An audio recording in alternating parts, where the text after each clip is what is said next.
questions I've talked about. You ready, James? Yeah. Okay, I'm sorry. Go ahead. I'm sorry. Can you repeat? I was making sure he was ready. Yeah. We've talked to people about the idea of beauty as a journey. Does that mean anything to you? Oh, absolutely. It's sort of what I was talking about as the young person grew up from rock and roll to a Bach fugue. It's expanding your horizons. You know, you start out with, oh, that flower's pretty, and the next thing you know, you can appreciate the beauty of Stravinsky's Rite of Spring, where the entire first movement, the melody is really the rhythm of his trying to create what primitive dance music sounded like. If you hear that initially, that might not strike you as beautiful, but as you get into it and can appreciate what he's doing, why he's doing it, who he's speaking to in his artistic world, then you can appreciate a broader range of things as being beautiful. I mean, one of the things you have to do as an artist is study what you do. So, for example, I have lots of books with Minor White, Ansel Adams, Elliot Porter, people I admire, because in a sense, all artists are communicating with artists who have died and gone away as part of an ongoing conversation about beauty and about how they perceive beauty and about how they create beauty in their particular art form. So, and that process of sort of discussing with them, if you will, what you're trying to do broadens your horizons. When I started this, I started falling in love with photography with the first Ansel Adams photograph I ever saw. It was the most monumental black and white thing I'd ever seen, and I wanted to be a landscape photographer. But now, I don't even have a genre. When people ask me, what kind of photographs do I take? I have no idea what to tell them because I don't fit into a genre. There is something behind, there is a general nature to what I take. My daughter-in-law one time went to an exhibit. I was at one of the local visual arts associations was having a photography exhibit, and I had some pictures of mine there that had been accepted into it. And she hadn't seen the one that was there, and she went straight up to the one that was mine and said, "This is yours, isn't it?" And I was sort of shocked and said, "Well, yeah." And apparently, my stuff has a look, but it isn't part of a genre.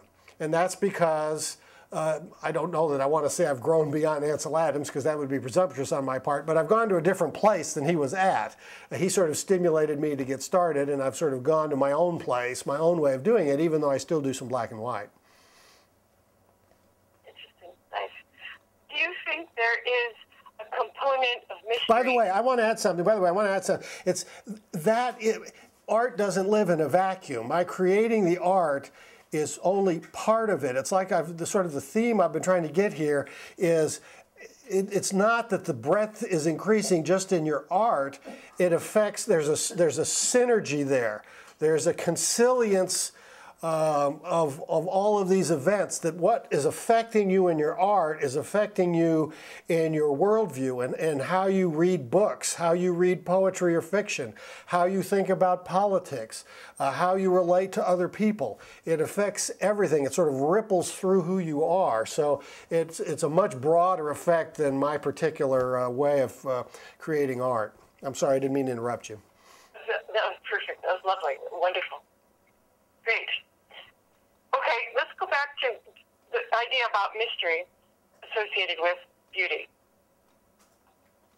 Well, it's a total mystery, which is why I sort of hesitate to talk about it, and I almost never talk about my art, because if I could talk about it, I'd be a poet, not a photographer.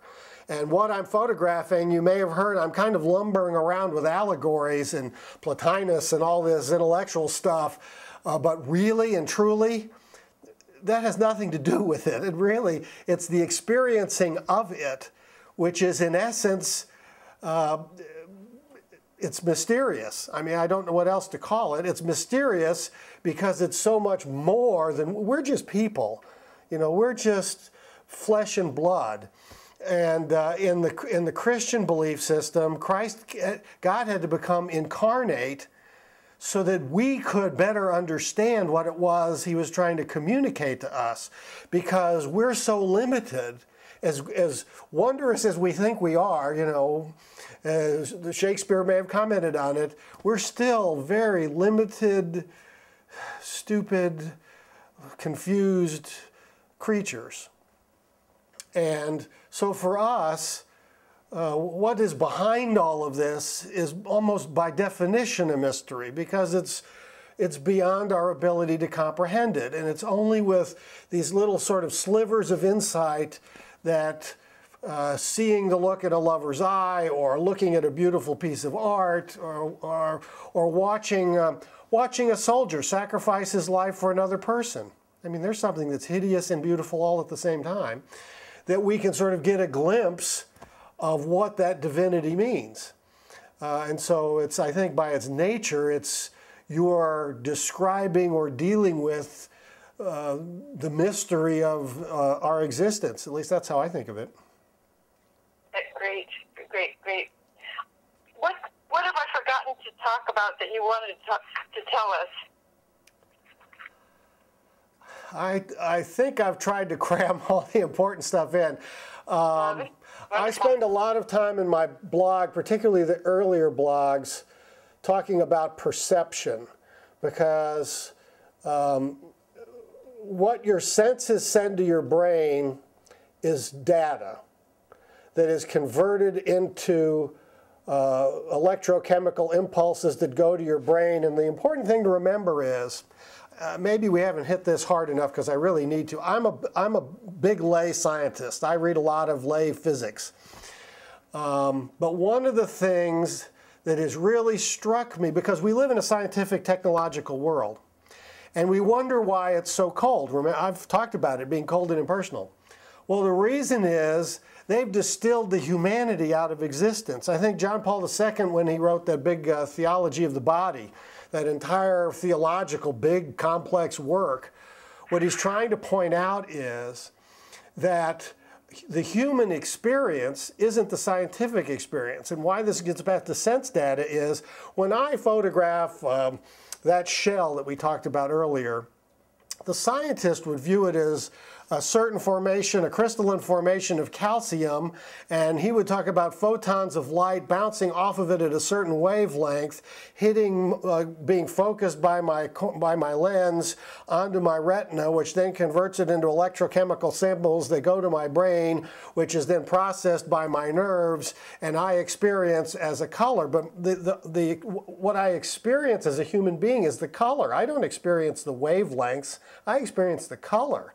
And that's why if a scientist is talking about light, it's cold, because he's stripped the human experience out of it. It's like doing an autopsy and thinking you can understand what a human being is. It doesn't work that way, because the most important qualities are emergent qualities.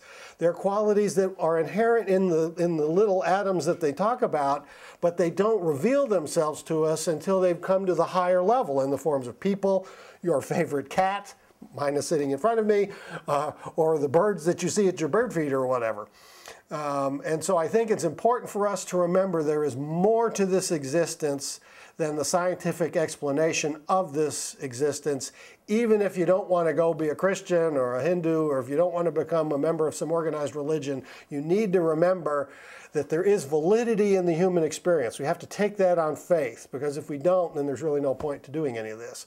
But once you've taken that in faith, that my experience of this life is valid, that the experience that my body tells me, not just my brain, but my body tells me, when I feel sympathy for the poor or whatever, that's every bit as valid as an acceleration of a proton to see how many subatomic particles you can get out of it.